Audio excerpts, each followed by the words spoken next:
Hello. My name is John Fisher. Maybe you've heard me on the CBC, reporting different activities and sometimes my own experiences. But today, I'd like to chat with you a while about a friend of mine I met some time ago. We came across each other quite by accident. He was sort of bequeathed to me. Let me introduce him to you. Here he is. Now, his name is Sammy Sealskin. The finest and most unusual piece of luggage a man can own. The only difference between him and other suitcases is that Sammy can talk. It all happened one night when I was sitting here, right where I am now, trying to decide where to go for a holiday. There were several travel folders scattered about the room through which I had been casually leafing, but somehow I just couldn't make up my mind where to go. And I was about to take a travel folder on Newfoundland and add it to the rejected pile when from somewhere around the room I heard a voice saying, "Hey, wait a minute, mister, don't throw that away. Newfoundland, that's a place worth considering." Yeah, it was Sammy speaking. The voice came from Sammy, our old friend. And I thought at first that I was imagining it too.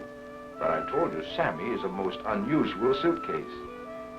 But let me tell you, what Sammy related to me that night about his visit to the island of Newfoundland. The story began some time ago when Sammy was placed in a department store window.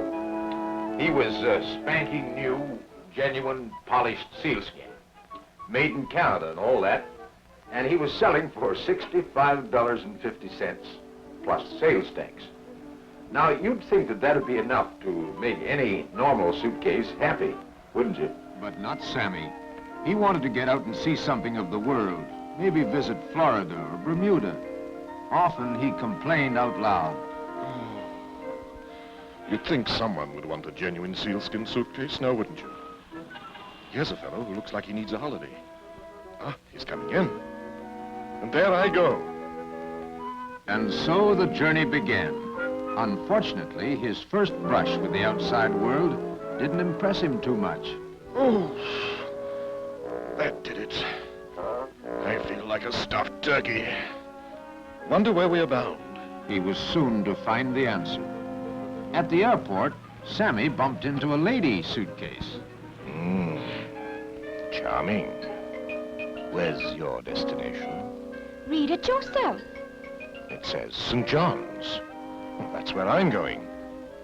By the way, what is NFLD? Newfoundland, of course. The most easterly point of Canada. Oh, no. That's north. I thought we were going south. I can imagine what kind of a holiday this is going to be. In his mind, Sammy visualized Newfoundland as a frozen wasteland, with vast stretches of ice and barren trees and snow piled high, and people continually bundled in furs to protect them from the biting winds. But Sammy was wrong. If he could have looked into the future, he would have discarded his fur coat for a bathing suit. And in place of frozen ice and snow, Sammy would have seen modern swimming pools and splashing lovelies. But that's getting ahead of the story.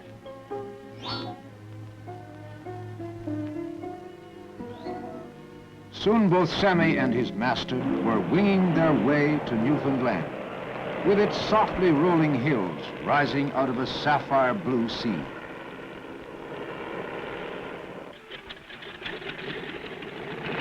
After a touchdown at Gander, often called the crossroads of the world, the plane landed at Torbay Airport, just outside the capital city of St. John's. Brilliant sunshine and a gentle sea breeze greeted passengers as they alighted from the airplane. Here, Sammy got himself involved in a little incident. Apparently, a lady engaged a taxi just outside the terminal, and the driver picked up Sammy by mistake, thinking that he was her property. Then along came his owner. Quite a mix-up. Well, anyway, it finally came out all right, and everyone was happy, especially our tourist friend, who seemed much more interested in the lady than his luggage.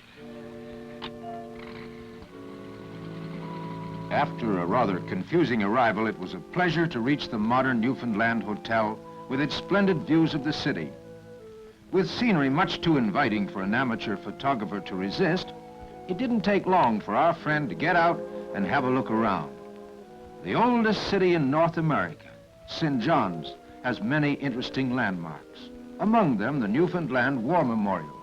On this same spot, Sir Humphrey Gilbert took possession of the island in 1583 for the first Elizabeth of England.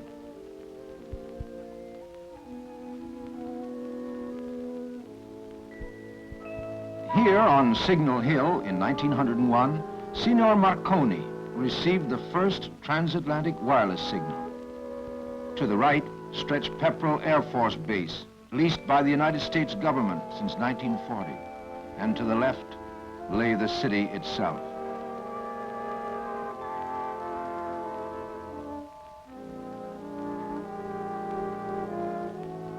A very friendly relationship has grown steadily between the Newfoundlanders and the U.S. forces. At Colonial Building, the seat of the Newfoundland government, a group of United States airmen watched the traditional ceremony of the opening of the Newfoundland legislature. The Newfoundland policeman looks a great deal like the English Bobby. Of course, for many hundreds of years, this island was Britain's oldest colony. Later, an independent dominion, and only since 1949, Canada's newest province. Sammy the suitcase remembered that the camera was very proud to have captured this colorful ceremony. The St. John's waterfront is situated on one of the world's most sheltered natural harbors, and ships from all over the world are to be found here, some to fish and others to trade. Wandering along the quays, there's much to explore and absorb from this outstandingly nautical atmosphere. Artists have traveled thousands of miles to set up their easels here and paint enchanting harbor scenes, much like those that inspired such great masters as Bruegel, Turner, and Lorraine. The Alcock Brown Memorial commemorates the first transatlantic airplane flight, which originated here in 1919. A vacation wouldn't be complete without a game of golf. Ballyhaley Golf and Country Club at St. John's has one of the finest 18-hole courses in North America. Here, perhaps the most romantic incident for the whole trip occurred. The golf clubs couldn't wait to get back to the hotel to relate what happened. They said it was love at first sight. And let me tell you about it. When our friend arrived at the golf course, he noticed that one of the girls playing there looked very familiar. And of course, it turned out to be the lady from the luggage mix-up. And before anyone knew quite what was happening, Charles and Tony had decided to see the island together. First, they agreed on a good old-fashioned picnic with fresh Newfoundland lobster as the main dish. Lobster, like so many other fish delicacies, halibut, capelin, rosefish, trout, and cod, are found in abundance here. So they got one fresh from the sea, and they popped him into the pot.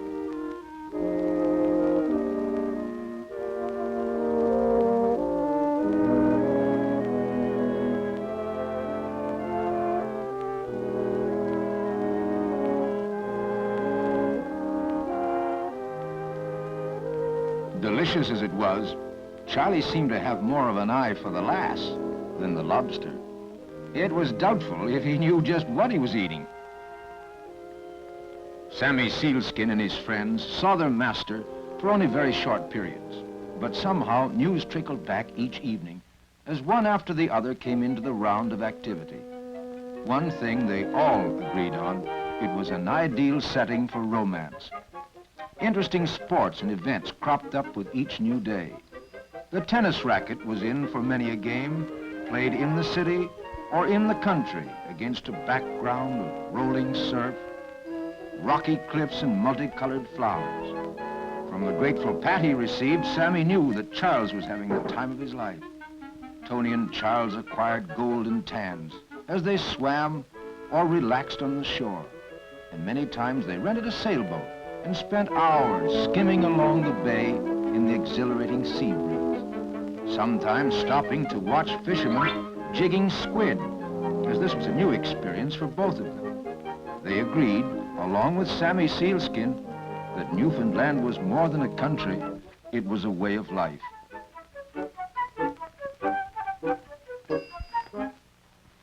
Returned to the hotel one day, hot and tired from constant clicking. He'd had quite an experience attending the annual regatta. He described what he had seen to a very attentive audience. Regatta Day is a big event in the lives of Newfoundlanders, a time when they gather around a lake called Kitty Vitty for boat races, games of chance and prizes amid a general holiday atmosphere. The young couple joined in the fun with enthusiasm and returned to the hotel in the evening, tired but happy. Nighttime in the city inspired the unpacking of tie and tuxedo and chic strapless dresses.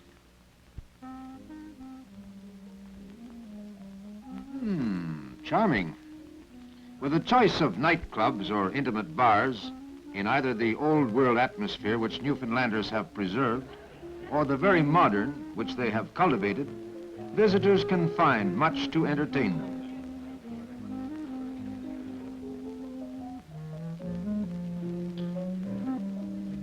Seated in secluded corners, Tony and Charles enjoyed each other's company, talking over the day's activities and planning future adventures.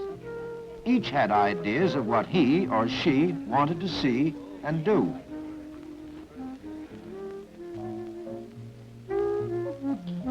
They rose with the sun and started their first trip to places of interest outside the city. Sammy Sealskin, the fishing tackle, and their friends were all cozily tucked away in the luggage compartment of the car, and off they went to explore new fields.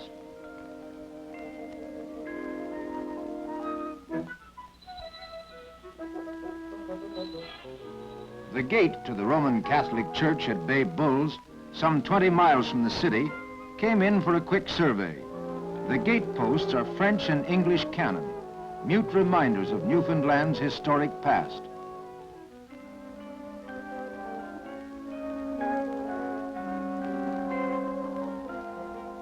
Charles and Tony found it well worth the effort to climb the gentle, furrowed green hills of Fairyland to get a full view of the verdant countryside.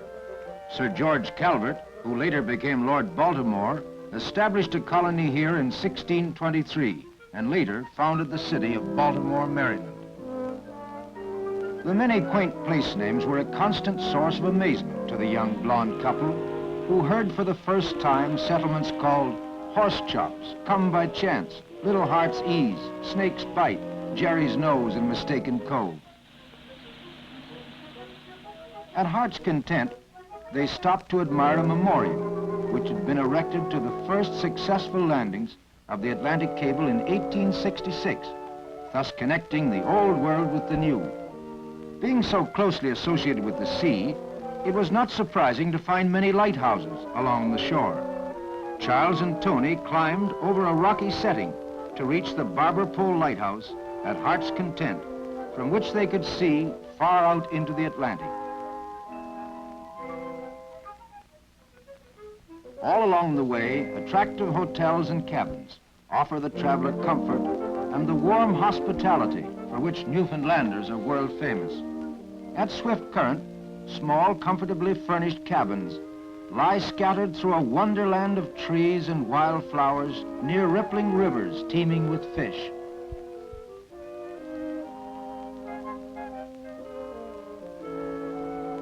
Here it was off with restricting clothes and into something comfortable for a canoe trip on the river. Of course, Sammy was left to amuse himself, but then you wouldn't expect to see a suitcase in a canoe, would you?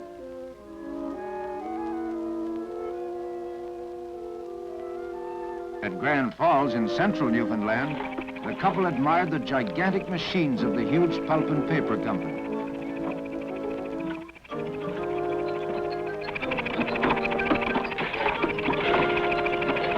Then after refreshments at the staff house, they again took their golf clubs to visit the fine Grand Falls course. Corner Brook on Newfoundland's west coast was the next stop. Here, the Glyn Mill Inn, a cozy hostel built on the style of an old English manor house, provided the fashionable decor and excellent cuisine for which it is renowned.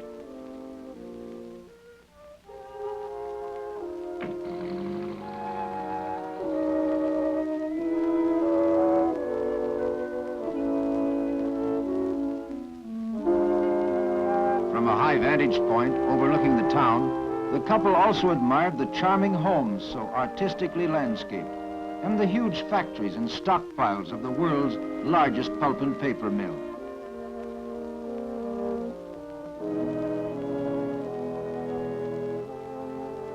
One of the beauty spots of this area is the Steady Brook Falls, nearly 100 feet of iridescent water cascading into the breathtaking Humber Valley. Myriads of lakes and rivers flow into the greater Humber River, each with trout and salmon to thrill the heart of any sportsman.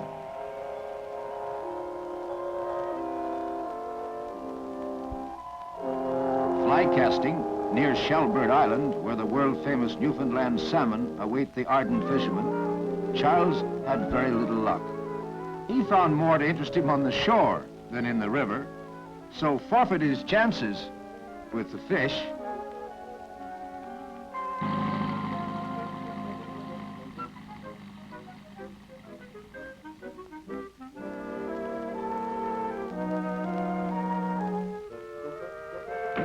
There was such a variety of scenic splendor, the camera was in constant action. Charles even found a horse willing to pose for him.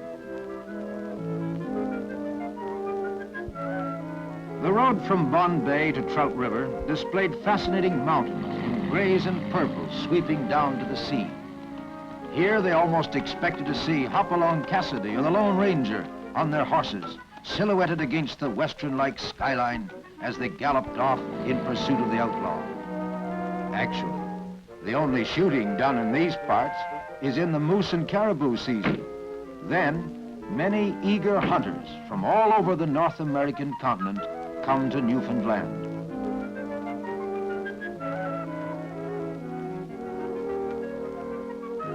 Tony took a stroll around, while Charles stopped for refueling at a small wayside station. Not the most modern in the world, but probably the only place he could get so much local information with his gasoline.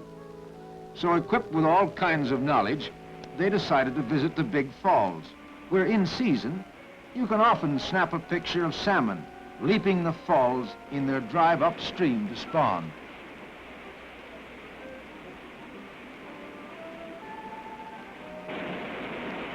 A visit to Corner Brook wouldn't be complete without a boat trip on the Humber Arm. Sammy Sealskin and his friends were a little fearful of the water, so they were left behind. After cruising for an hour or so, it was time for a mug-up. Tony, who'd been promoted to first mate, had prepared a steaming cup of tea, which tasted especially good in the open air.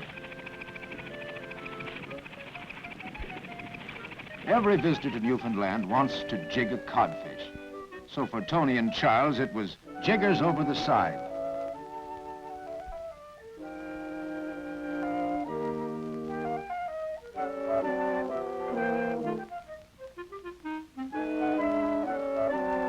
Tony got the first one.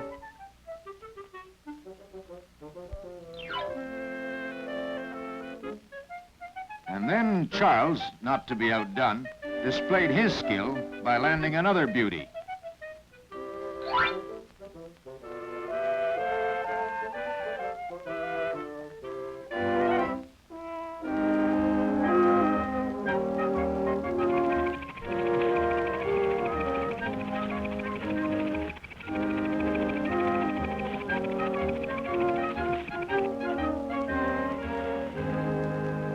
Tony and Charles hated to see the end of their delightful holiday, but it was time to be all aboard for home, with wonderful memories of Newfoundland, an island paradise to those who visit here, providing even romance to a chosen few. So with reluctant goodbyes, their hopes were expressed in words friends called to the happy couple from the dock. Come back again next year. You're always welcome in Newfoundland. A happy thought, isn't it? Welcome to Newfoundland, and a very genuine one. Well, that's the story that Sammy Sealskin told me. Say, he's looking a little travel-weary, isn't he? But I think I'll take him with me when I next go to Newfoundland, and I'll bet he'll have as much fun as I'm going to. Maybe we'll be seeing you there. So long.